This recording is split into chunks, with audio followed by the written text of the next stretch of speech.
వరకు కూడా ఈ ఘనమైనటువంటి ఆరాధన జరిగించిన దేవాతి దేవునికి మనందరినీ కూడా బలపరిచినటువంటిని ప్రభునకు మరొక మారు వందనాలు స్తోత్రాలు చెల్లిస్తూ కొద్ది సమయము జీవము కలిగినటువంటి మాటలను మనము ధ్యానం చేద్దామండి.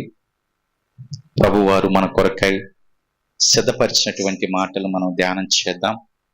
యాకోబు రాసినటువంటి పత్రిక, అందులో ఒక మాటను మనము జ్ఞాపకం చేసుకుంటూ ముందుకు మనం కొనసాగుదాం. 1వ అధ్యాయము 18వ వచనాన్ని ఒకసారి మనము చూద్దామండి. యాకోబు రాసినటువంటి పత్రిక, చదవండి పిల్లారా.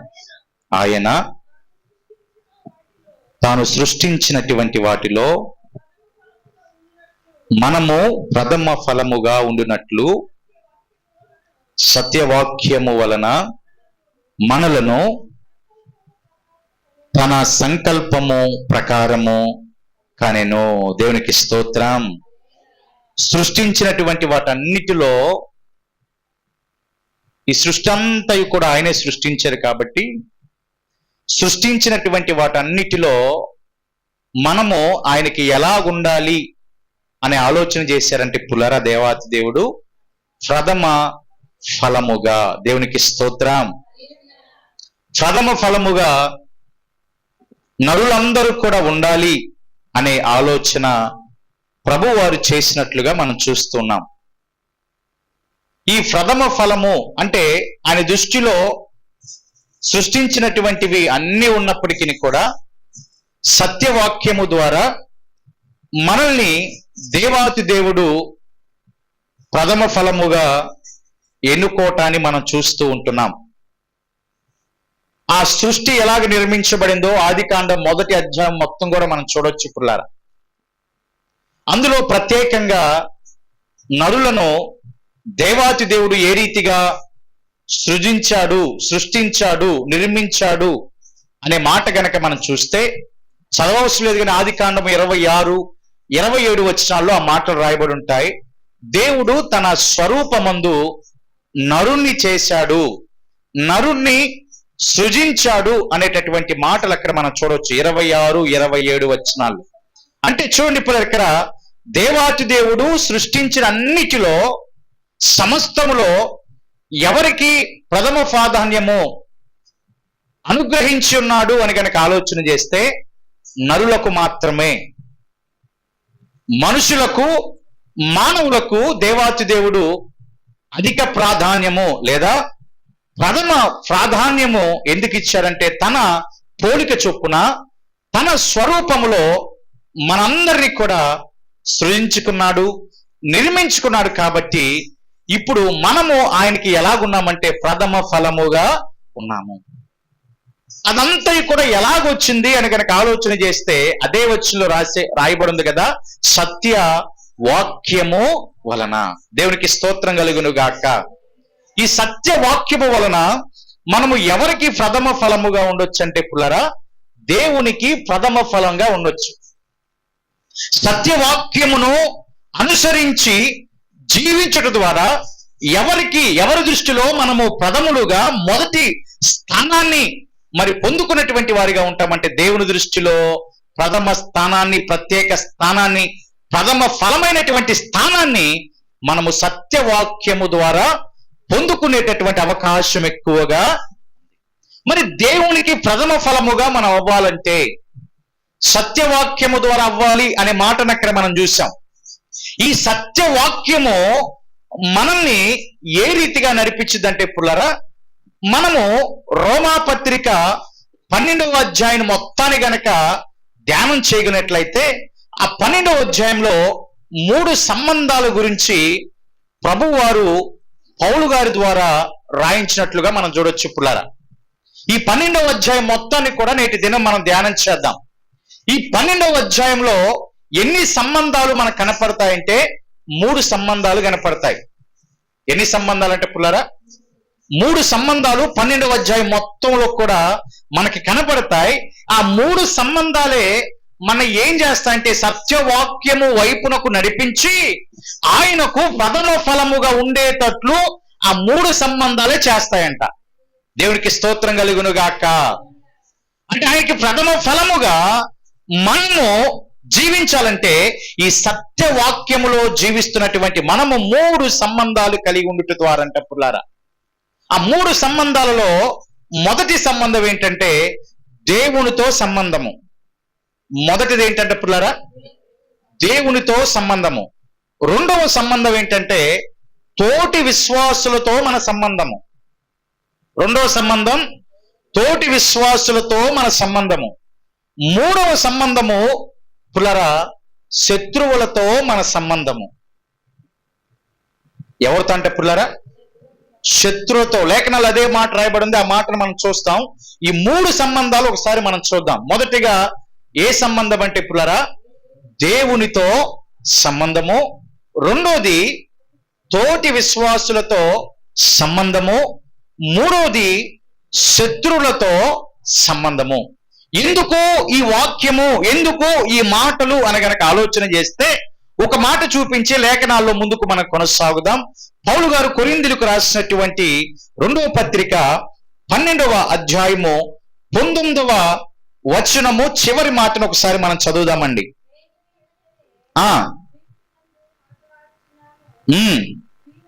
ప్రియులారా, ఇవన్నీ చెప్పుచున్నాను ఎందుకనగా ఒకవేళ నేను వచ్చినప్పుడు, సోనిపులర్ ఏమన్నారు, మీ క్షేమాభివృద్ధి కొరకు ఇవన్నీ. ఇప్పుడు ఎందుకు పౌలు గారు ఈ మాటలు చెప్తున్నారంటే ఎవరి క్షేమాభివృద్ధి కొరకంట పుల్లరా? ఎవరి క్షేమాభివృద్ధి కొరకంట? మీ క్షేమాభివృద్ధి కొరకు, సంఘము క్షేమాభివృద్ధి నొందాలని పౌలు గారు ఈ సంబంధాలన్నిటిని కూడా నేటి దినాన మనతో మాట్లాడబోతూ ఉన్నాడు. దేవునికి స్తోత్రం. ఇంగ్లీష్ వర్షన్లో రాయబడింది అప్ బిల్డింగ్ అని రాయబడింది. ఆ మాట క్షేమాభివృద్ధి దగ్గర అప్ బిల్డింగ్ అనేటటువంటి మాట రాయబడింది. అంటే ఎక్కువ ఉన్నతి స్థానాన్ని మనం చూస్తామని. అంటే ప్రభువు వారు పౌలు గారి ద్వారా ఏ మాట ప్రకటించినా, ఏ మాట రాయించినా, ఏ మాట చెప్పించినా, అదే మాట నేటి సంఘాలలో దైవజనులు ప్రకటించినా అది ఎవరి క్షేమాభివృద్ధి కొరకంటే పుల్లరా? సంఘములో ఉన్నటువంటి బిడ్డల క్షేమాభివృద్ధి కొరకు ఆ మాటలన్నీ కూడా చెప్పబడుతున్నాయి. దేవునికి స్తోత్రం. ఎవరికి క్షేమాభివృద్ధి అండి? చెప్పండి అంట. ఈ మాటలన్నీ ఎవరు బట్టి అంట? సంఘము క్షేమముగా అభివృద్ధిగా ఉండటానికి ఈ మాటలంట. అంటే నీవు క్షేమముగా, నీ కుటుంబము క్షేమముగా, నీవు అభివృద్ధిలోనికి వచ్చినట్లుగా, నీ కుటుంబము అభివృద్ధిలోనికి వచ్చినట్లుగా ఆ పౌలు గారి ఈ మాటలన్నీ కూడా నేటి దినాన మనతో మాట్లాడుతూ ఉన్నాడు. దేవునికి స్తోత్రం. ఆత్మదేవుడు మాట్లాడిస్తుంటున్నాడు. పుల్లరా, నీవు క్షేమాభివృద్ధి కలగాలంటే ఈ 3 సంబంధాలని జాగ్రత్తగా మన జీవితాలలో అన్వయించుకోవాలి. ఈ 3 సంబంధాలని జాగ్రత్తగా మన జీవితానికి అప్లై చేసుకోగలిగినట్లయితే నిశ్చయముగా మనము సత్యవాక్యములో నడుస్తూ ఎవరికి ప్రథమ ఫలంగా జీవిస్తామంట? దేవునికి ప్రథమ ఫలముగా, మొదటి ప్రాధాన్యత కలిగినటువంటి మనుషులుగా మనము జీవిస్తాం. కాబట్టి మొదటి సంబంధాన్ని మనం చూద్దాం. దేవునితో సంబంధము 12వ అధ్యాయం రోమా పత్రిక మొదటి 2 వచనాలను ఒకసారి మనం చూద్దాం. కాబట్టి సహోదరులారా,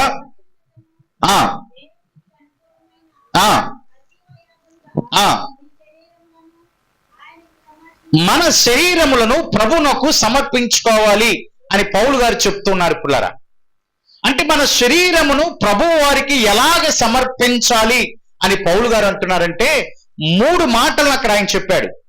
మొదటిది పరిశుద్ధంగా. మొదటి మాట ఏంటంటే పుల్లరా, పరిశుద్ధముగా. రెండోది దేవునికి అనుకూలముగా. మూడోది సజీవ యాగముగా మన శరీరాలను ఎవరికి సమర్పించాలంట? దేవునికి స్తోత్రం కలుగును గాక. ఇప్పుడు మన శరీరాలు సమర్పించి ఆయన స్తుతిస్తున్నాం, ఆరాధిస్తున్నామంటే ఏ రీతిగా అని బైబిల్ గ్రంథం సెలవిస్తా ఉందంటే, మొదటిగా పవిత్రముగా, రెండోది దేవునికి అనుకూలమైనట్లుగా, మూడోది సజీవ యాగముగా మన శరీరాలను ఎవరికి సమర్పించాలంట పుల్లరా?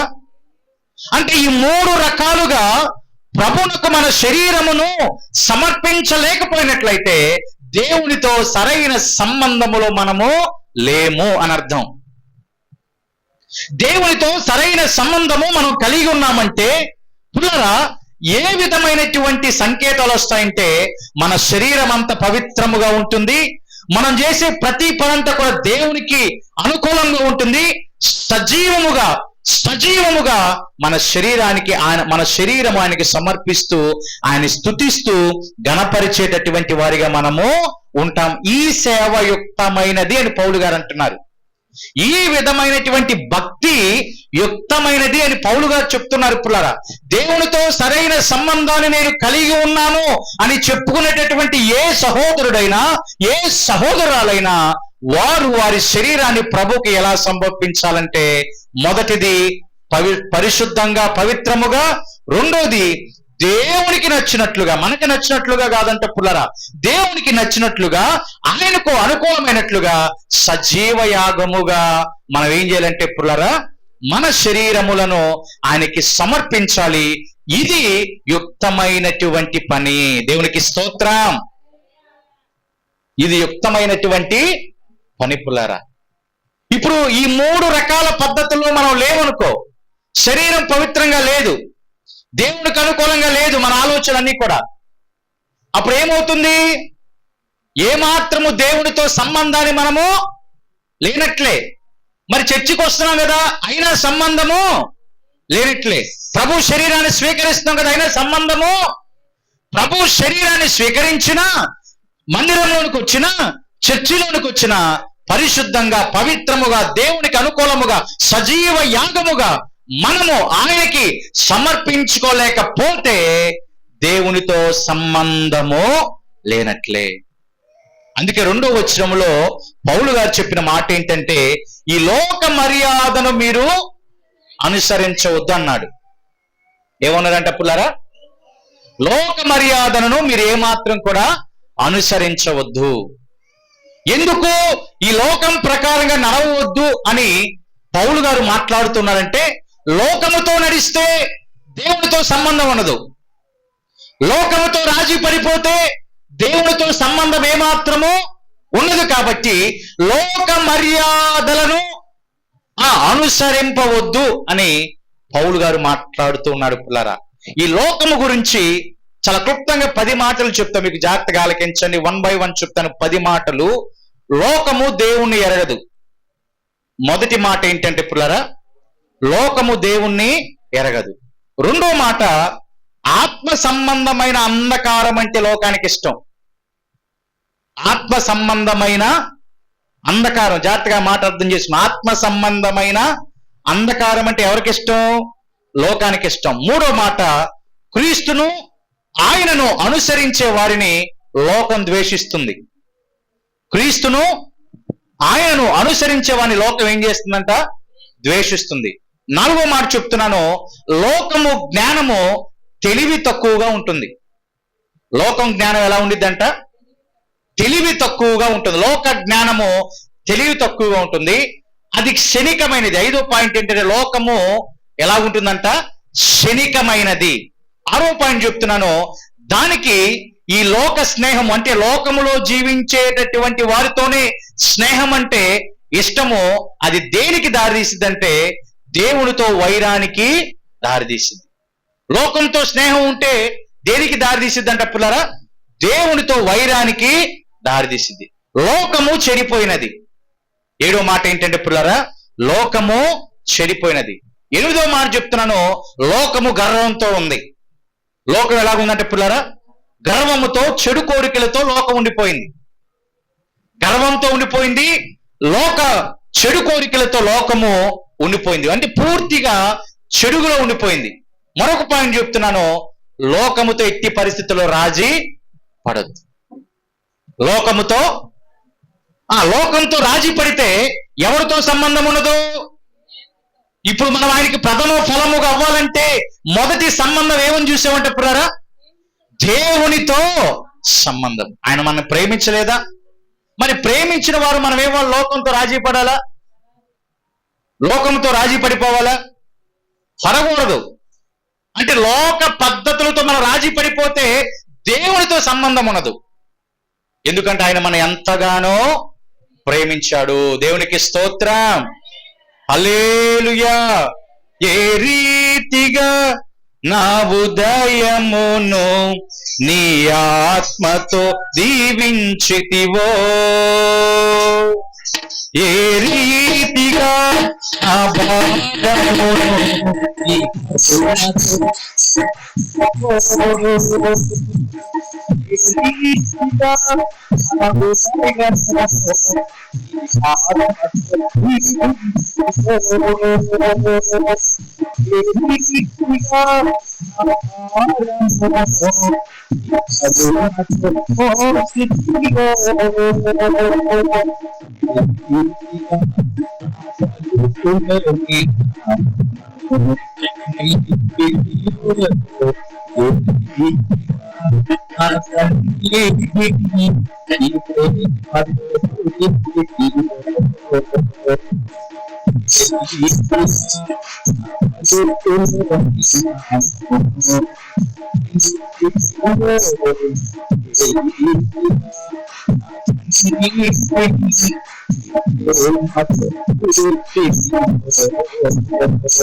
అంటే లోకముతో రాజీ పడవద్దు అని బైబిల్ గ్రంథం మాట్లాడుతూ ఉంది. ఎందుకు? ఆయన మనల్ని ప్రేమించి ఈ శ్రేష్టమైనటువంటి జీవితాన్ని ఇచ్చాడు కదా పుల్లారా. మరి ఈ లోక మర్యాదలు అనుసరిస్తే దేవునితో సంబంధం ఉండదు కదా. ఆ లోకం గురించి మనం ఏం చూసాం? ఆత్మ సంబంధమైన అంధకారం అంటే ఇష్టమని చూసాం. లోకము దేవుణ్ణి ఎరగదు. లోకములో ఉన్నటువంటి మనుషులందరూ క్రీస్తును, ఆయన అనుసరించే వారందరినీ కూడా ద్వేషిస్తారు. గర్వంతో నిండిపోయింది, చెడుగుతో నిండిపోయింది, చెడుతో పూర్తిగా ఉండిపోయింది. కాబట్టి లోక మర్యాదలను అనుసరించి మనం ఏమాత్రం కూడా జీవిస్తే ఎవరితో సంబంధం ఉన్నదండి? దేవునితో సంబంధము ఉన్నది. ఇందాక చెప్పినట్లుగా లోకముతో జీవించి ప్రభు సన్నిధికి వచ్చినా ఎవరితో సంబంధం ఉండదు. లోకములో పడిపోయి ప్రభు శరీరాన్ని స్వీకరించిన ఎవరితో సంబంధం ఉండదు. యవన రక్తాన్ని స్వీకరించిన ఎవరితో ఉండదు. పవిత్రముగా మన శరీరాన్ని సమర్పించకపోయినా, దేవునికి అనుకూలముగా మన శరీరాన్ని ఆయనకు సమర్పించకపోయినా, ఎన్ని చేసినా దేవునితో సరైన సంబంధము ఉండదు. దేవుడితో సరైన సంబంధం ఉంటే పుల్లరా ఉన్నత స్థితికి మనం చేర్చబడతాం. దేవునికి స్తోత్రం కలుగునుగాక. ఉన్నత స్థితిలోనికి మనం వెళ్తాం పుల్లరా. స్పెయిన్ దేశంలో పుల్లరా, స్పెయిన్ దేశంలో జాగ్రత్తగా ఈ మాటలు వినండి. స్పెయిన్ దేశంలో బార్సినా అనే ఒక ప్రాంతంలో విడోనాతి అనేటటువంటి ఒక స్కాలర్ ఉన్నాడు. స్పెయిన్ దేశంలో బార్సిన్ అనే ప్రాంతంలో విడోనాతి అనే స్కాలర్ చదువుకునేటటువంటి వ్యక్తి ఉన్నాడు. మనోడు ఆశ ఏంటంటే, స్కాలర్స్ యొక్క ఆశ ఏంటంటే అన్నిటినీ కనిపెట్టుకొని ఆ యూనివర్సిటీ నుంచి గోల్డ్ మెడల్ సంపాదించాలి అనే ఆలోచనతో వాళ్ళు ఉంటారు. అలాగా అతని యొక్క ఆలోచన ఏంటంటే ఏదో ఒక దాన్ని కనిపెట్టాలి, ఏదో ఒక దాన్ని కనిపెట్టాలి అనేటటువంటి ఆలోచనతో ఆ యవనస్తుడు ఉన్నాడు పుల్లార. అదే దేశంలో హైరో అనే ఒక శాస్త్రవేత్త కూడా ఉన్నాడు, రచయిత, శాస్త్రవేత్త. హైరో అనేటటువంటి రచయిత ఉన్నాడు. రచయిత కాబట్టి సాధారణంగా మనుషుడు ఏం చేస్తాడంటే అనేక రచనలు చేస్తూ ఉంటాడు. అనేక రచనలు చేస్తూ ఉంటారు కానీ అతని యొక్క రచనలను ఎవరు పట్టించుకోరు. అనేక విధాలైనటువంటి రీతిలో రాస్తారు కానీ ఎవరు కూడా ఆయన రచించినటువంటి రచనలను ఎవరు కూడా పట్టించుకోరు. అలా పట్టించుకునేటువంటి సందర్భంలో పునరా ఒకానొక సమయంలో ఏం జరిగిందంటే 1741 సంవత్సరంలో హైరో అనే ఒక మనుషుడు ఒక పుస్తకాన్ని రాశాడు. అతని రచన ఎవరు పట్టించుకోవట్లేదు కదా, ఈ పుస్తకం రాసినా కానీ ఈ పుస్తకాన్ని కూడా ఎవరు పట్టించుకోవాలా, అది అట్టాగే ఉండిపోయింది. అలాగే ఉండిపోయింది. అది ఒక లైబ్రరీలో ఉండిపోయింది. అది ఆ బుక్ ఎవరు పట్టించుకోలేదు కాబట్టి లైబ్రరీలో ఉండిపోయింది ఆ బుక్. అయితే ఇందాక నేను విడోనాతి గురించి చెప్పే కదా, మనోడు ఆలోచన ఏంటి, ఏదో దాన్ని కొత్త దాన్ని కనిపెట్టాలి, తద్వారా నేను గోల్డ్ మెడల్ సంపాదించాలని ఆలోచనతో ఉండిపోయాడు. అన్ని గ్రంథాలయాలు తిరుగుతున్నారు, ఎదుగుతున్నారు, ఏదైనా కొత్త విషయం దొరికిద్దా అందులో ఉన్న మ్యాటర్ని చూసుకొని నేను ఉన్నంత స్థానానికి వెళ్ళాలి అనే ఆలోచనతో ఉన్నాడు. హైరో రాసినటువంటి బుక్స్ ఎవరు చదవట్లా. ఈయన బాధ అయింది, ఈయన బాధ వీళ్ళిద్దరూ పిల్లరా. ఆయన చనిపోయాడు, హైరో చనిపోయాడు. చనిపోయిన తర్వాత ఆ యొక్క బుక్కు లైబ్రరీలో ఎతకగా ఎవరికి కనపడిందంటే విడోనాతికి కనపడిందంట. అంటే పరిశోధన చేసే వ్యక్తి కనపడింది. పరిశోధన చేసేటటువంటి వ్యక్తికి కనబడినప్పుడు మరి చనిపోయిన తర్వాత సుమారుగా 200 సంవత్సరాల తర్వాత ఆ బుక్ను తీశాడు విడోనాథ్ ఆ గ్రంథాలయంలో. అంత 200 సంవత్సరాలంటే ఎలా ఉండిద్దండి? దుమ్ముండిద్దా ఉండదా? వారం రోజులకే దుమ్ముండిపోయింది. ఉండిద్దా ఉండదా? వారం ఎందుకు, 2 రోజులకే దుమ్ము పట్టిపోయింది. 200 సంవత్సరాల తర్వాత ఆ మనుషుడు ఆ బుక్ తీసుకుని ఏముందా అని చూడటం మొదలు పెట్టాడంట. హైరోనేమో నా రచనలు ఎవరు పట్టించుకోవట్లేదని మనోడు దిగులుతో ఉండిపోయాడు. అయితే ఈ హైరో ఆ బుక్ లో ఒక వీలునామా రాశాడంట పుల్లారా. హైరో ఏం చేశాడంటే వీలునామా రాశాడు. అంటే చనిపోయే ముందు రాస్తారు కదా పుల్లారా, వీలునామా రాశాడంట. ఏమని రాశాడంటే, నేను చనిపోయిన తర్వాత నేను రాసిన ఈ పుస్తకాన్ని ఎవరైతే మొదటిగా ఓపెన్ చేసి చదువుతారో వారికి నా ఆస్తంతా చెందుతుంది అని రాశాడంట. ఏమని రాశాడండి? ఆయన రచనలు ఎవరు పట్టించుకోలేదు కదా, ఇది కూడా 200 సంవత్సరాల పాటు ఎవరు పట్టించుకోవాలా. ఎవరో ఒకరు ఎప్పుడో ఏదో ఒక సమయంలో తీస్తారనే ఆలోచనతో ఏం చేశాడు, వీలునామా రాసి ఎవరైతే మొదటిగా ఈ బుక్ ఓపెన్ చేసి చదువుతారో చదివిన వారికి ఈ ఆస్తంతా కూడా, నా ఆస్తంతా నేను సంపాదించిన ఆస్తంతా కూడా వచ్చిద్దని వీలునామా రాసి చదివితే ఈ విడోనాథ్కి ఎదురు చూస్తున్న విడోనాథ్కి ఆ బుక్ కనపడింది. మనోడు తీశాడు, వెళ్ళి కోర్టులో కేసేశాడు. ఎందుకు? దేనికోసం అంటే పిల్లరా, ఆస్తి కోసం.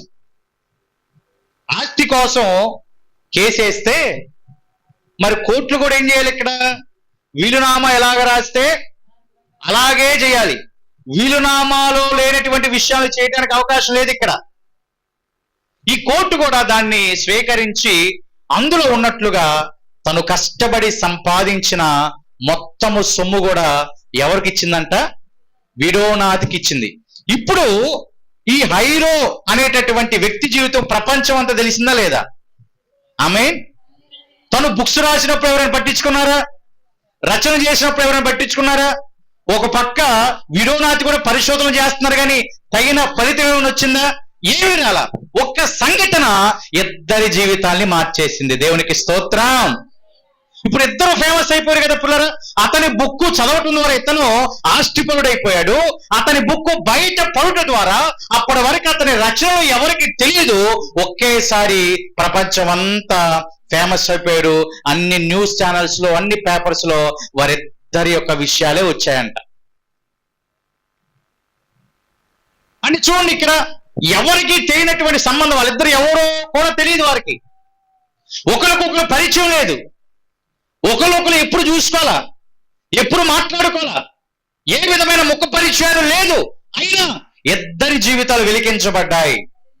ఒకవేళ దేవునితో సంబంధము గనక మనం కలిగి ఉంటే, ఆమేన్, వెలిగించకపోతేనే, వీరిద్దరు గనక పిల్లరా తెలియకపోతేనే ఇద్దరు ఇంతగా ఫేమస్ అయిపోయారే. మరి సృష్టిని సృష్టించిన మనందరి కూడా ప్రథమ ఫలముగా చేసుకుంటాను అని చెప్పిన ఆయనతో సంబంధాన్ని కలిగి ఉంటే, దేవునితో సరైన సంబంధాన్ని కలిగి ఉంటే, లోక మర్యాదలను అనుసరించకుండా పవిత్రముగా, పరిశుద్ధముగా, దేవునికి అనుకూలమైనట్లుగా మన శరీరమును, మనస్సును ఆయనకు సమర్పిస్తే మన జీవితాలు వెలిగించబడవా? దేవునికి స్తోత్రం కలుగును గాక. ఇద్దరికి సంబంధం లేదు, ఆయన ఓవర్ నైట్ లోనే వీరిద్దరు ఫేమస్ అయిపోయారు. దేవుడితో సరైన సంబంధాన్ని కలిగి ఉంటే పుల్లరా, మనల్ని కూడా దేవాతి దేవుడు ఉన్నత స్థితిలోనికి నడిపిస్తాడండి. కాబట్టి ఆయనకి ప్రథమ ఫలముగా నీవు ఉండాలంటే మొదటిగా ఎవరితో సంబంధం అంట పుల్లరా? దేవునితో. శరీరం ఎలాగుండాలి? పవిత్రముగా, పరిశుద్ధంగా ఉండాలి. మన నిర్ణయాలు, ఆలోచనలు ఎవరికి అనుకూలంగా ఉండాలి? మనకా, ఆయనకా? మనకా, మన యజమానుడికా? మనకా, మన కుటుంబానికా? ఎవరికి? దేవునికి స్తోత్రం. మన ఆలోచనలన్నీ కూడా, చేసేటటువంటి పనులను కూడా ఆయనకు అనుకూలముగా ఉండాలి. పవిత్రముగా, పరిశుద్ధంగా, లోక మర్యాదలను అనుసరించకుండా, లోకముతో రాజీ పడకుండా జీవిస్తే ఎవరితో సంబంధం ఉండిద్దంట పిల్లరా? దేవునితో. సరైన, అది నిన్ను నన్ను ఏం చేస్తుందంట? ప్రథమ ఫలముగా ఎవరికి ఉండేటట్లు చేసిద్ది. ఆమేన్. ఇది నెంబర్ 1 సంబంధం పిల్లరా, దేవునితో సంబంధం. ఇక విశ్వాసులతో సంబంధాన్ని మనం చూద్దాం. చాలా విషయాలు రాయబడి ఉన్నాయి ఆ అధ్యాయంలో. విశ్వాసులతో సంబంధం చాలా విషయాలు రాయబడి ఉన్నాయి, కానీ 3 మాటలు మనం చూద్దాం పిల్లరా. అదే అధ్యాయంలో 10వ వచనాన్ని ఒకసారి చదువుదాం. చూడండి పిల్లరా, రాయబడినటువంటి మాట చూడండి. సహోదరుల ప్రేమ విషయములో ఒకని యందు ఒకడు అనురాగము గలవారై, ఘనత విషయములో ఒకనినొకడు గొప్పగా విశ్వాసులతో సరైన సంబంధాన్ని కలిగి ఉన్నటువంటి బిడ్డలు చేసే శ్రేష్టమైనటువంటి పని ఏంటంటే ప్రియ దేవుని సంఘమా, ఘనత విషయంలో ఒకనికొకడు ఏం చేయాలంట? ఒకరికొకడు ఏం చేయాలి? గొప్పగా ఎంచుకోవాలి. ఇద్దరు విశ్వాసులు పక్క పక్కనే ఉన్నారనుకోండి, ఈ మొదటి వ్యక్తి నాకంటే ఎవరు గనుడని ఎంచుకోవాలంట? పక్కన ఉన్నటువంటి వారిని. ఈ పక్కన ఉన్న వ్యక్తి ఏమనుకోవాలి? నాకంటే ఈ మనుషుడు ఎక్కువని ఎంచుకోవాలంట. ఇప్పుడు అర్థమైంది కదా పిల్లరా? ఇద్దరు పక్కన ఉన్నప్పుడు నేనేమో నా పక్కన్న మనుషుణ్ణి ఘనత విషయంలో నాకంటే ఎక్కువ ఎంచుకోవాలి. ఈ మనుషుడు ఏం చేయాలి? ఘనత విషయంలో నాకంటే ఆయన ఎక్కువని ఏం చేయాలంటే పుల్లారా? ఎంచుకోవాలి. విశ్వాసుల మధ్య సరైన సంబంధం ఇదండి.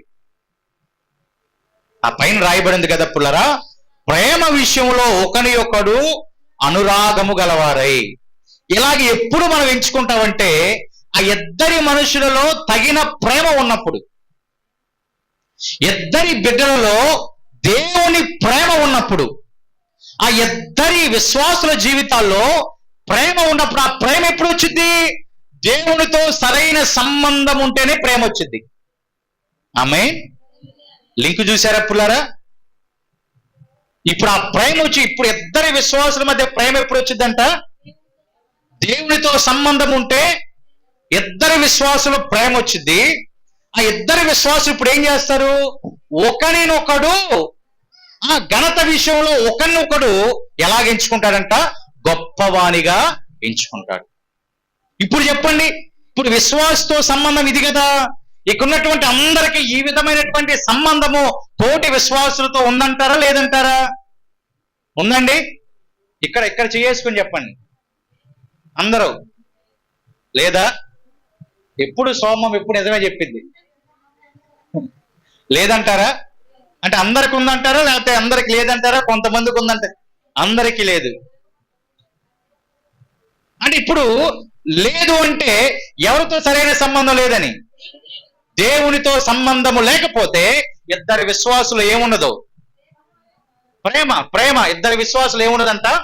ప్రేమ ఉన్నదు. ప్రేమ ఉంటే తోటి విశ్వాసం ఎలా ఎన్నుకుంటారు వాళ్ళు?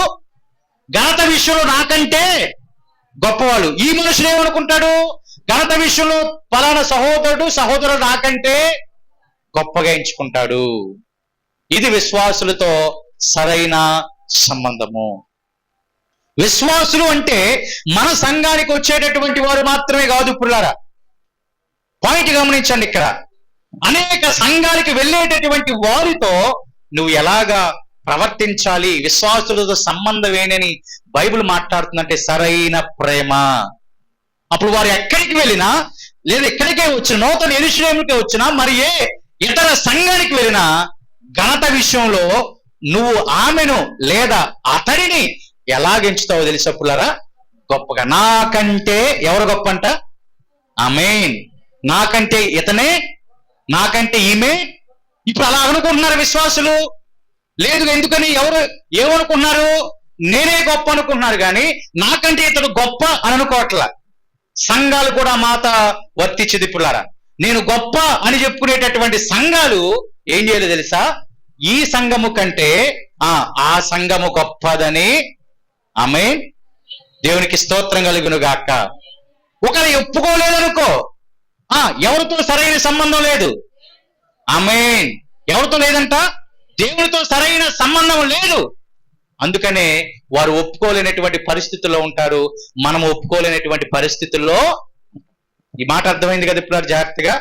దేవునితో సరైన సంబంధం ఉంటే ఒకరికి ప్రేమ ఉండిద్ది, ఒకరిని ఒకరు ఘనత విషయంలో గొప్పవానిగా ఎంచుకుంటాడు. అది విశ్వాసులతో సంబంధంలో మొదటి పాయింట్. 3 విషయాలు ఉంటాయి ఇక్కడ కూడా. 2వ పాయింట్ మనం చూద్దాం. 2వ పాయింట్ కనుక మనం చూస్తే పుల్లారా 13వ వచనాన్ని ఒకసారి చదువుదాం. 13వ వచనం చూడండి పుల్లారా. పరిశుద్ధుల అవసరములలో పాలు పొందుచు శ్రద్ధగా ఆతిథ్యము ఇచ్చుచుండుడి. దేవునికి స్తోత్రం. 2వ మాట, విశ్వాసులతో సరైన సంబంధంలో ఉన్నాము అంటే పుల్లారా 2వ మాట మనం చూస్తున్నాం ఇక్కడ. పరిశుద్ధుల అవసరములలో పాలు పొందుచు. ఎవరి అవసరములలో? పరిశుద్ధుల అవసరములలో. పరిశుద్ధులు ఎవరు ఇక్కడ? ఆయన నాకు చూపాం కదా. ఇప్పుడు దేవుడితో సంబంధంలో మొదటి మాట ఏం చూసాం? శరీరం ఎలా ఉండాలంట?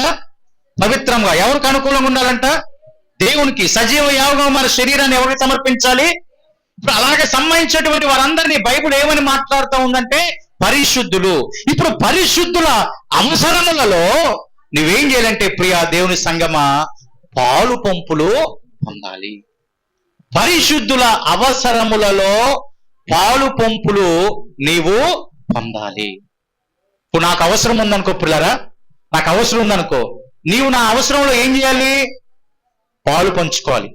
మీకు అవసరం ఉందనుకో, నేనేం చేయాలి? చెప్పాలి. ఏం చేయాలంట?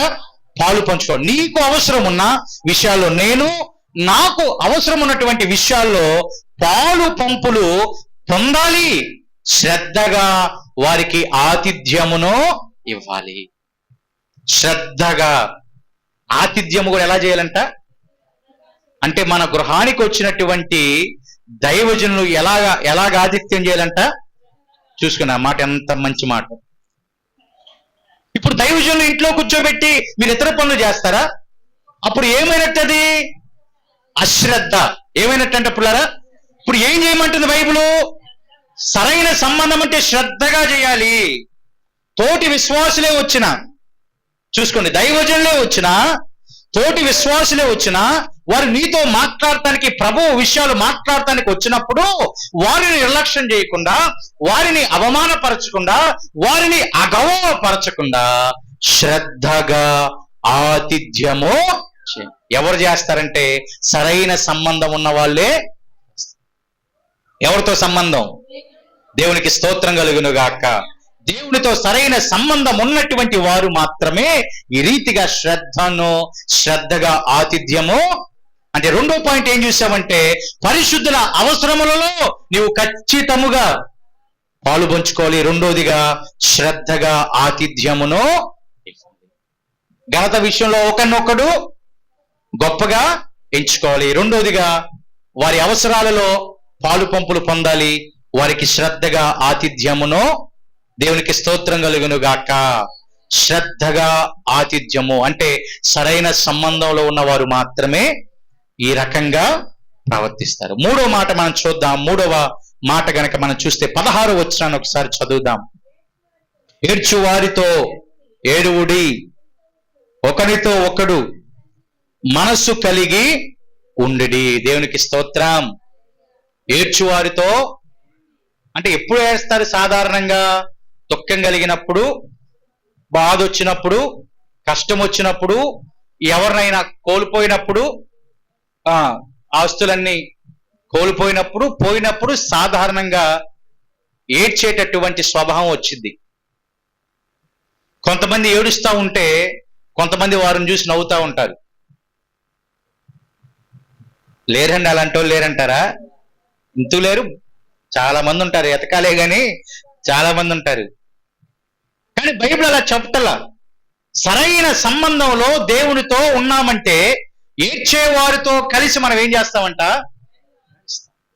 అది ఏ విషయం అనేది అంటే దాని ఆత్మీయ అర్థం ఏంటంటే, వారు ఏ విషయంలో అయితే దుఃఖముతో బాధతో ఉన్నారో దానిని మనం పంచుకొని వారి పక్షముగా ప్రార్థన చేయుట అని అర్థం అండి. దాని అర్థం ఏంటంట, వారి నిమిత్తమై వారి పక్షముగా ప్రార్థన మనము చేయటం. కానీ ఇప్పుడు లోకము స్థితి ఎలా ఉండిపోయిందంటే, ఏడ్చే వారిని చూసి నవ్వుతున్నారు జనాభా. లేకపోతే లోకం ఎలా ఉండిపోయిందంటే, వారు ఏం చేయలేరులే అనేటటువంటి ఆలోచనతో ఉండిపోయింది. కానీ దేవునితో సంబంధం కలిగి ఉన్న బిడ్డలు ఏం చేస్తారంటే, ఏడ్చే వారితో పాటు కలిసి ఏడుస్తారు. దాని కంటిన్యూషన్ గొప్ప మాట. ఒకనితో నొకడు మనస్సు కలిగి, ఏంటంటే పుల్లారా, ఒకనితో నొకడు మనస్సు కలిగి, ఒకనితో ఒకడు అంటే ఎంత మంది ఉన్నా వారి మనస్సు అంతా ఎలా ఉండాలంట? ఎలా ఉండాలి? కలిసే. దేవునికి స్తోత్రం కలుగును గాక. అని ఇప్పుడు సార్వత్రిక క్రైస్తవ సంఘాలలో ఉన్న క్రైస్తవులుగా చెప్పబడుతున్న ప్రతి బిడ్డ మనసు ఎలా ఉండాలి? ఒకే విధముగా. దేవునికి స్తోత్రం కలుగును గాక. రకరకాలుగా ఉందంటే ఎవరితో సంబంధం లేదు, ఎవరితో సంబంధం లేదు, దేవుడితో సంబంధం లేదు. ఎవరితో సంబంధం ఉన్నప్పుడు? లోకముతో సంబంధం ఉన్నట్టు మనసులో ఏమవుతలా? కలవట్లా. లోకముతో సంబంధం ఉంటే ఒకని మనసు ఒకనితో కలవదు. పిల్లరా, తోటి విశ్వాసులతో సరైనటువంటి మనసే మనం కలపలేకపోతే దేవునితో కలపగలమా? దేవునితో సరైన సంబంధాన్ని కలిగి ఉండగలమా? తోటి సహోదరుని ప్రేమించకుండా, పక్కనటువంటి సహోదరుని ప్రేమించకుండా పురుగా దేవునితో సరైన సంబంధాన్ని ఏమాత్రం మనం కలిగి ఉండలేం. ఏమాత్రం మనము ఉండనే. ఒకనితో నొకడు సరైన మనస్సు కలిసి ఉండుడి. ఒకనితో నొకడు మనస్సు కలిసి ఉండుడి. అంత చక్కని మాట చూడండి పుల్లారా. ఒకనితో నొకడు మనస్సు కలిసి. ఏడ్చేవారితో సంతోషించే వారితో సంతోషించాలి. ఏడ్చేవారితో ఒకనితో నొకడు ఏ సంబంధం? మనస్సు కలిసి ఉండే. ఎవరు చేస్తారంటే అలాగా? దేవునితో సంబంధం ఉన్న వాళ్ళే చేస్తారు. విశ్వాసులతో సరైన సంబంధం ఉండాలంటే మొదటిగా ఎవరితో ఉండాలంట? దేవునితో, ఆయనతో ఉండకుండా ఇప్పుడు ఈ రెండో సందర్భంలో మాట్లాడిన ప్రేమ గాని, ఒకరినొకరు ఘనత విషయంలో హెచ్చించుకునే విధానం గాని, లేకపోతే ఆతిథ్యం ఇచ్చే విషయంలో గాని, లేకపోతే ఏడ్చేటటువంటి వారితో కలిసి ఏడ్చే విషయంలో కానీ, ఒకని మనసు ఒకనితో కలిసి ఉండేటటువంటి విషయంలో పొరపాటున పాలు పంపులు ఉంటాయా? ఉంటాయండి? ఉండవు. ఇప్పుడు మరి మన సంబంధం ఎలాగుంది? పిల్లలు ఒకసారి ఆలోచించండి, మన సంబంధం ఎలాగుంది? ఉందంటారా సరిగ్గా? లేదు. అంటే లేదంటే ఏదో ఒక లోపం ఉన్నట్టే కదా పిల్లరా, ఏదో ఒక లోపం ఉన్నట్టే కదా. మరి ఆ లోపాన్ని సరి చేసుకుంటేనే కదా ఆయనకి మనం ప్రథమ ఫలులుగా అయ్యేది. ఆమేన్. ఎవరికి ప్రథమ ఫలులుగా అవుతూ ఉంటాం మనం?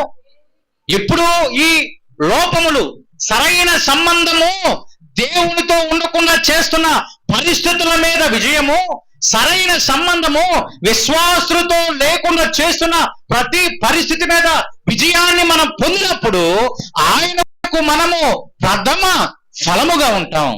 అది ఎలా వచ్చింది? సత్య సువార్త వలన మాత్రమే. దేవునికి స్తోత్రం కలుగును గాక. ఒకదానికొకటి ఎంత లింక్ ఉందో చూసుకోండి ఇప్పుడు. సత్య సువార్త వలన ఆయనకి మనం ప్రథమ ఫలులుగా అవుతాం. దేవునితో సంబంధం ఉండాలి, విశ్వాసులతో సరైన సంబంధము కూడా మనం కలిగి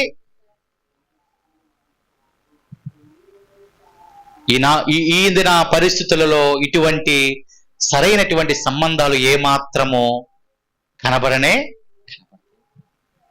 ఒకరినొకడు హెచ్చించుకునే, లేకపోతే ఒకరినొకడు తోలనాడుకునే, నీకంటే నేనే గొప్ప, నాకంటే నువ్వు గొప్ప కాదనే మాటలలో, లేకపోతే ప్రేమ విషయంలో, లేకపోతే తగ్గించుకునే విషయంలో ఏమాత్రం మనము సరైన సంబంధములో, ఏమాత్రము సరైన సంబంధంలో మనం లేనే. కానీ ఆయన మన ఏం చేశారంటే ఆయన మనల్ని ప్రేమించాడు. దేవునికి స్తోత్రం. ఆయన మన ఏం చేశారంటే పిల్లారా, ఎందుకు ప్రేమించింది? లోకంలో రాజీ పడటానిక? ఎందుకని ప్రేమించింది ఆయన? దేవునికి ప్రథమ ఫలంగా ఉండటానికేనా, లేకపోతే లోకముతో కలిసిపోవటానికా? మరి మనం ఎలాగుండిపోతున్నాం? లోకముతోనే రాజీ పడిపోతున్నాం, దేవుని పక్కన పెట్టేస్తున్నాం, తోటి విశ్వాసులను పక్కన పెట్టేస్తున్నాం. లోకముతో రాజీ పడిపోతే ఏమాత్రము ప్రథమ ఫలముగా మనము ఆయనకి ఉండనే. దేవునికి మహిమ కలగాలంటే, దేవునికి మన ద్వారా మహిమ రావాలంటే, దేవునితో సంబంధము, విశ్వాసులతో సరైన సంబంధము. దేవునికి స్తోత్రం కలుగును గాక. ఏ రీతిగా నారాతను నీ చేతితో రాసితివో, ఏ రీతిగా నా బాధను నీ మాటతో అలచితివో, ఏ రీతిగా నారాతను నీ చేతితో రాసితివో, ఏ రీతిగా నా బాధను నీ మాటతో అలచితివో,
పౌలు గారు ఏమన్నారంట, మీకు క్షేమాభివృద్ధి కలగటానికే ఈ మాటలు నేను, అంతేనండి, ఈ మాటలను ఎందుకు చెప్తున్నాడు ఆయన మనకి? క్షేమాభివృద్ధి కలగటానికంట, క్షేమముగా అభివృద్ధిగా ఉండటానికే పౌలు గారు ఈ మాటలు మనతో చెప్తున్నారు. ఎన్ని మాటలు మనకి ఏం కలుగజేస్తాయంట అండి? క్షేమమును ప్లస్ అభివృద్ధిని. దేవునితో సంబంధం ఉంటే క్షేమము ప్లస్ అభివృద్ధి, విశ్వాసులతో సంబంధం ఉంటే క్షేమము ప్లస్. ఈ మూడో సంబంధాన్ని చూద్దాం పుల్లరా. మూడో సంబంధం ఏమని చెప్పుకున్నామంటే శత్రువులతో సంబంధము అని చెప్పుకున్నాం కదండి. మూడో సంబంధం ఏంటంట? శత్రువులతో సంబంధము. గనక చూస్తే 20వ వచనాన్ని ఒకసారి చూద్దాం. కాబట్టి నీ శత్రువు ఆకలిగొని ఉంటే అతనికి భోజనము, ఏమంటున్నారంట పుల్లారా?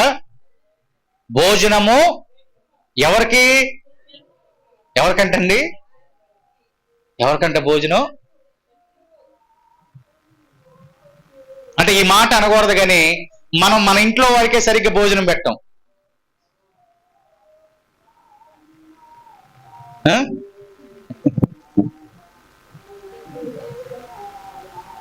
అంటే నవ్వినా ఇందులో సత్యమే ఉంది కదా పుల్లారా.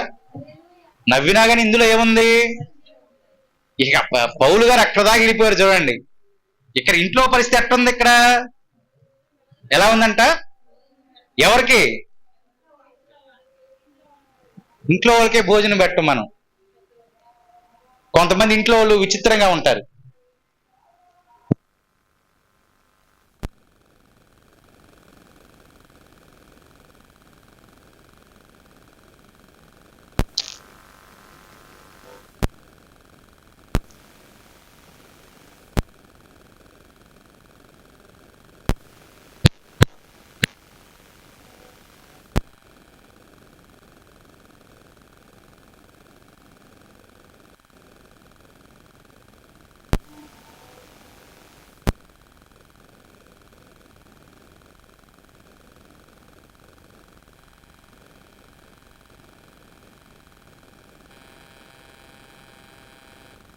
అంటే పుల్లారా, శత్రువులతో సరైన సంబంధం ఎప్పుడు ఉండిద్ది?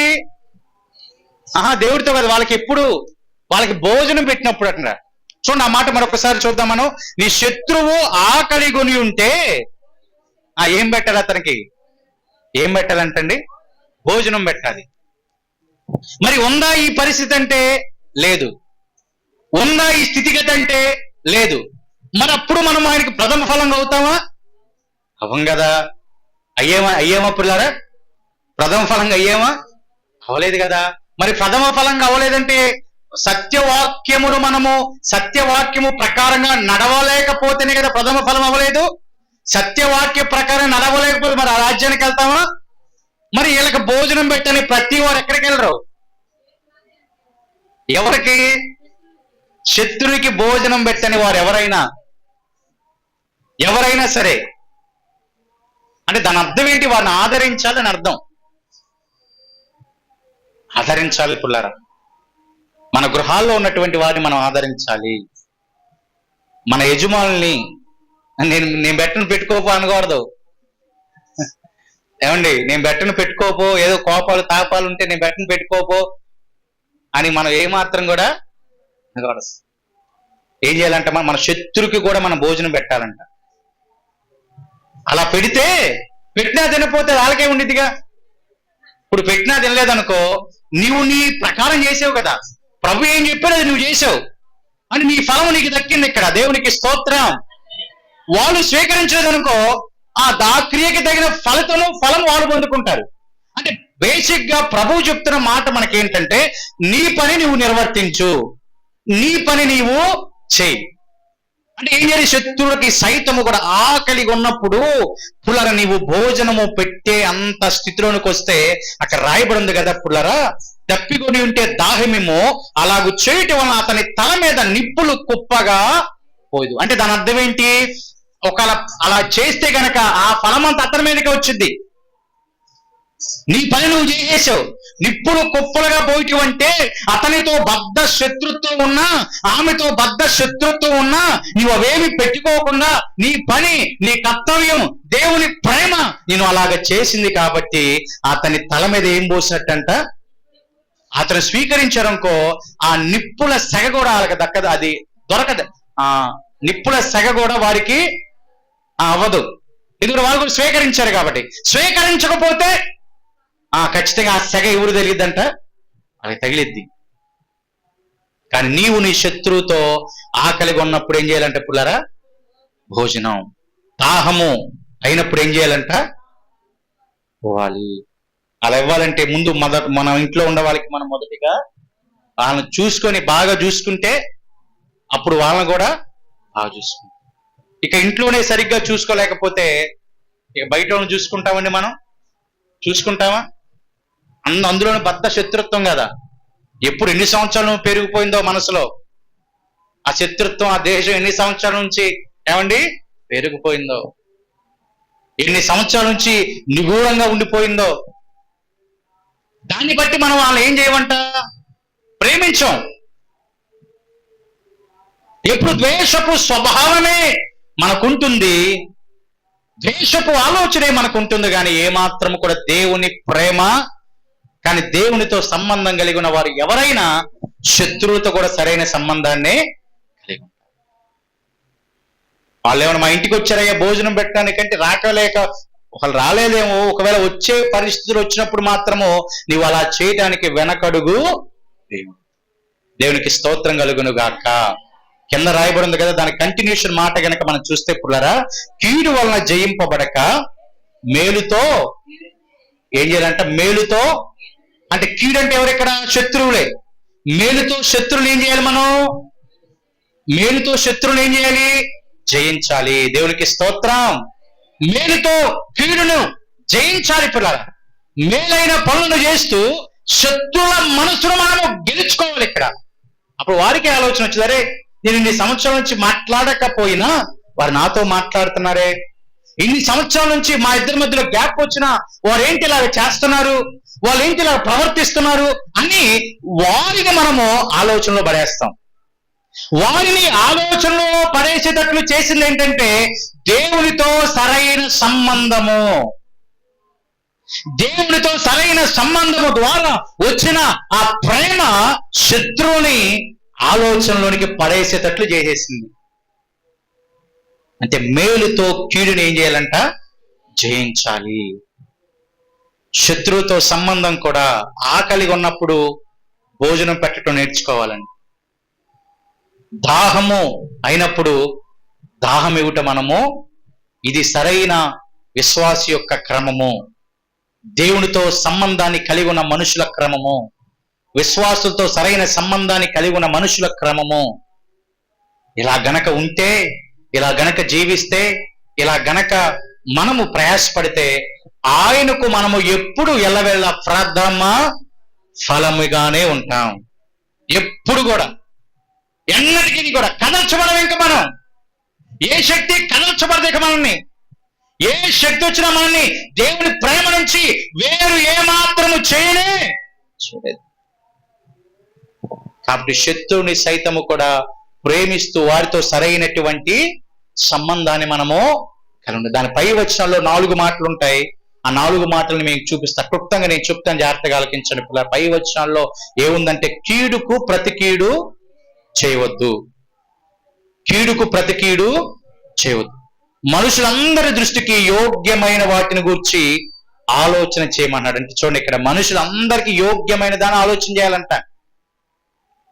విశ్వాసులారా గమనించండి, మనకి యోగ్యమైన దాని గురించి ఆలోచన కాదంటే పిల్లలు, ఇక్కడ మనుషులందరికీ యోగ్యమైన దాని గురించి ఏం చేయాలంటే మనము వారందరి దృష్టికి యోగ్యమైన దాన్ని ఆలోచన చేయాలి మనం.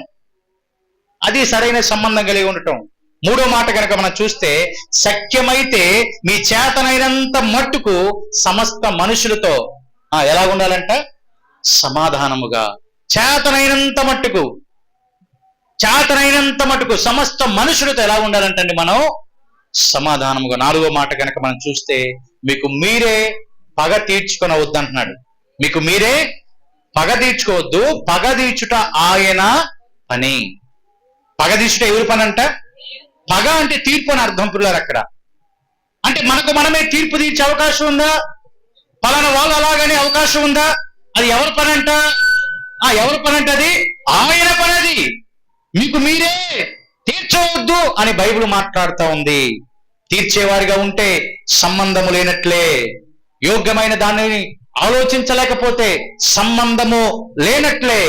కీడులకు ప్రతి కీడు చేస్తే సంబంధము లేనట్లే. సమస్త మనుషులతో సమాధానంగా లేకపోతే సంబంధము దేవునితో సరిగ్గా లేనట్లే. ఎన్ని విషయాలు వచ్చినాయి చూడండి పిల్లరా, ఎన్ని విషయాలు వచ్చినాయి చూడండి. చాలా శ్రేష్టమైనటువంటి విషయాలు వచ్చినాయి. 14వ అధ్యాయంలో కూడా కొన్ని మాటలు చెప్దాం ఉన్నా కానీ దానికి ఒక అరగంట పట్టిద్ది. ఇంకా అది ప్రభు చిత్తం అయితే ఇంకొక వారం చెప్తా. చూడండి, ఈ 3 సంబంధాల్లో గనక మనము సరైన స్థితిలో నడిస్తే, సరైన స్థితిలో కొనసాగితే ఎవరికి ప్రథమ ఫలంగా ఉంటామంట? దేవునికి ప్రథమ ఫలంగా. కాబట్టి మొదటి సంబంధం ఎవరితో అంట పిల్లరా? చెప్పండి, స్వరమెత్తి గంభీరంగా చెప్పండి. దేవునితో. ఆమేన్. 2వ సంబంధం ఎవరితో? విశ్వాసులతో. 3వ సంబంధం ఎవరితో? శత్రువులతో. అయినా మనం ఎలాగున్నామో ఒక్క మాట చూపించి లేఖనాల్ని మనం ముగించుకుందామండి. 13వ అధ్యాయము 11వ వచనాన్ని చూద్దాం. మరియు మీరు కాలము నెరిగి నిద్ర మేలుకొను వేళ అయినదని తెలుసుకొని, అంటే ఇప్పుడు వరకు మనం ఎందులో ఉండిపోయి? నిద్రలో ఉండిపోయామంట. ఇవన్నీ ఇప్పుడు వరకు చేయలేదు కదా. దేవునితో సంబంధాన్ని సరిగ్గా కలిగి ఉండలేదు కదా. విశ్వాసులతో సరైన సంబంధాన్ని కలిగి ఉండలేదు కదా. శత్రువులతో సరైన సంబంధాన్ని కలిగి ఉండలేదు కదా. ఎందుకు అంటే ఏ వ్యవస్థలో మనం ఉండిపోయామంటే నిద్ర వ్యవస్థలో ఉండిపోయామంట. అమ్మా, ఏ వ్యవస్థలో ఉన్నాం మనం? నిద్ర వ్యవస్థలో. అందుకని బైబిల్లో రాయబడిన మాట ఏమంటున్నారంట? నిద్ర ఏం చేయాలంట? మేలుకొనాలి. నిద్ర మేలుకోవటం అంటే ఏమన్నా ఉదయాన్నే లేచి మేలుకోవటమా? మన వాళ్ళు అప్పుడప్పుడు ప్రభు శరీరాన్ని తీసుకున్నప్పుడు నిద్రపోతా తీసుకుంటారు. ఇక వాళ్ళ మేమే ఎట్టంటండి తట్టాలి. అదేమో పవిత్రంగా పరిశుద్ధంగా ఆ కార్యంలో పాల్గొనమంటే ఇలా నిద్రపోతా తూగుతా ఉంటారు, ఊగుతా ఉంటారు, ఏమండి ముందుకు పడతా ఉంటారు. ఇక నేను వెళ్ళి ఇట్లా లేపాలి. అమ్మా, ప్రార్థనకి నిద్రకి తేడా నాకు తెలుసుగా. ప్రార్థనకి నిద్రకి నాకు తేడా తెలుసు కాబట్టి నేను ఆ మాట వాడా. లేదంటే ఈసారి వీడియో తీపిస్తాను, చూద్దరు మీరే. ఈసారి వీడియో తీపిస్తా, మీరు ప్రార్థనలో ఉన్నారు, నిద్రలో ఉన్నారు, ఇది ఇక్కడ చూపిస్తా. అంటే అందరూ అని చెప్పట్లా నేను. ఇక వీడియో ఉందనుకో, ప్రూఫ్ ఉందనుకో మాట్లాడతారు. ఇక ఏమో ఇంకా ఆ తర్వాతకి రారేమో, నిద్ర కూడా చూపిస్తున్నారు, ఏ నిద్ర బాగూడదా అని. అంటే దాని అర్థం ఏంటంటే ఆత్మీయ స్థితిలో ఇప్పుడు వరకు మన కన్నులన్నీ కూడా ఎలా ఉన్నాయంటే నిద్రావస్థలో ఉండిపోయింది. కాబట్టి పౌలు గారు అంటున్నారు, మీరు కాలము నెరిగి, ఇంకా చివరి కాలం వచ్చేసింది కదా, అంత్యకాలంలో అపాయకరమైన దినాలు వచ్చేస్తాయి. కాబట్టి కాలము నెరిగి నిద్ర మేలుకొను సమయము వేళ అయినది తెలుసుకొని ఏం చేయమన్నాడంట? అలాగంటే ఎలాగంట? 3 సంబంధాలు. దేవునికి స్తోత్రం. అలాగ చేయటం అంటే దేవునితో సంబంధము, విశ్వాసులతో సంబంధము, శత్రువులతో సంబంధము. ఎందుకు? కాలము వచ్చేసింది. ఇక నిద్ర నుంచి మనం బయటకు రావాలి. ఇప్పుడు వరకు నిద్రావస్థ ఉన్నాం కాబట్టి ఈ 3 సంబంధాలు సరిగ్గా లేకపోయాం. ఇక కాలం వచ్చేసింది, అంత్యదినం వచ్చేసింది, నేడో రేపో ప్రభువు వారు రాబోతున్నారు. కాలము నెరిగి పుల్లరా ఏం చేయాలంట? నిద్ర మేలుకొని అలాగూ మనము చేయాలి. దేవునికి స్తోత్రం. క్రైస్తవుడా మరువవద్దు ఆయన రాకడా, క్రైస్తవుడా మరలా వద్దు ఆయన రాకడా, కనిపెట్టి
గడగడలాడు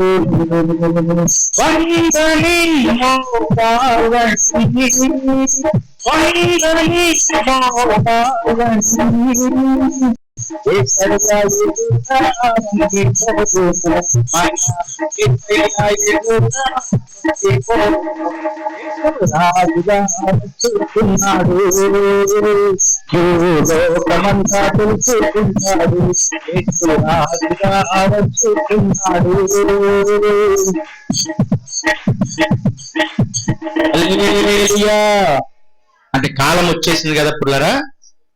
దేని నుంచి మనం మేలుకోవాలంట? నిద్ర నుంచి మేలుకొని ఎలాగూ చేయడు. ఎలాగంట? దేవునితో సరైన సంబంధము, విశ్వాసులతో సరైన సంబంధము, శత్రువులతో సరైన సంబంధము. కాలం వచ్చేసింది పుల్లరా, ఇక మన నిద్ర మేలుకొనాలి.